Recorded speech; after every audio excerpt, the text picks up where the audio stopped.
Hi Redken, I'm DJ, Services District Educator for Ulta Beauty in 3511, which is Louisiana, and I just want to take a moment to give you some of my teachbacks and my big takeaways from the Shades of Q class that we had just a couple of weeks ago. I found it very enlightening and an amazing way to show my salon professionals how to utilize formulation from background colors and undertones, how to differentiate the difference between them, and when to use which tone and which background color. So let's jump into a little bit of learnings. So first of all, we have all of our favorite toners. I think some of the most popular ones, we have 09B, 09V, 09T, 09P, 09NB, 09N, and 09NA, which is one of our new ones.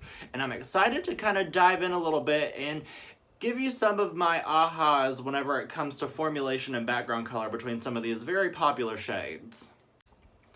So let's talk about some of our more popular ones. Let's start with 09B right here. We have 09B, which is a black to gray background color with an undertone of blue. And then we have 09V that actually has no background color. It's just true violet pigment with a violet undertone. And then we have 09P, which has just a gray background color with the undertones of blue and violet being equal in distribution. While we have 09T, which is a little fun one because it's a black to gray background color, but it's silver blue undertone. So we'll dive more into what that means in just a second. So the biggest aha for me was when to use 09B and when to use 09P and when it's appropriate. The difference in between 09B and P is that 09B has a background of black to gray, where 09P only has a background of gray. And you can tell by the end result on these completely white swatches is that there is much more depth whenever it comes to 09B because it has that black to gray background color.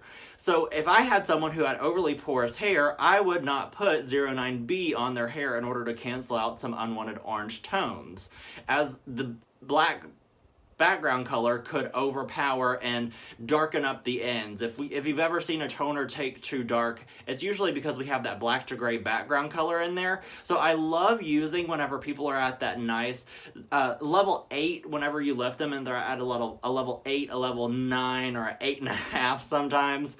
I love to use the 09P in order to tone it because you have the equal parts blue and violet undertones, but you don't have that black background color, you only have gray. So for me, I feel like I have a little bit more control with 09P, and also it doesn't take too dark, especially after a lightning service.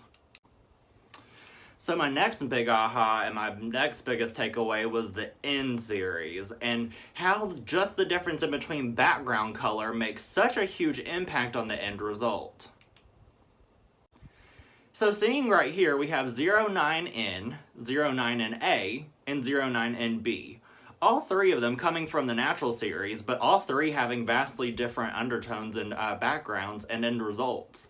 And I think that the biggest differentiator is between 09N and 09NA. I mean, what a difference. I think the coolest part, no pun intended, between the difference in between these two is that they have both the same undertone. They both have a blue-violet undertone, but the background color is the determinant and the biggest part of the differentiation between these two colors, is that your 09NA and 09N both live with a blue-violet undertone, but 09NA actually has a background color of black to gray, where 09N has a background of brown to tan. So next time you want that really fun silver metallic gray color, try your 09NA series because you have equal parts blue-violet as the contributing pigment with a background color of black to gray instead of brown to tan. And then one of my favorite toning colors is 09NB, and I think that sometimes this tone gets underutilized, and it's one of my absolute favorites. It's so gorgeous because it has a background color of brown to tan, so for my blondes it's really great without browning them out because it's more on the tan side of that background color, but the undertones are red-violet, and so you can tone and neutralize any unwanted warmth while still balancing out and not going too violet. And if I want a little bit of extra kick and a little bit of extra oomph, I'll either mix 09NB with 09P so I can get some additional blue-violet in there, or just 09V for a little extra violet. I could go on for hours talking about this. This is really one of my favorite parts of hair color is the science behind it all and the undertones, the background color, and when to use what, because I feel like the more knowledgeable we are, the stronger we are in hair color and the more predictable our end results come out. In return, that makes us stronger in the consultation, and also it makes us a more confident salon professional. So, I mean, knowledge is power. But I'll just keep it a couple minutes. I won't go on for hours. I won't keep your time like that. But I really hope that you enjoyed my takeaways. I really hope that you enjoyed my enthusiasm about this, as it's one of my favorite parts to hair color, because once again, knowledge is power. So thanks for being and taking a little bit of time with me today, and I hope that you have a great day.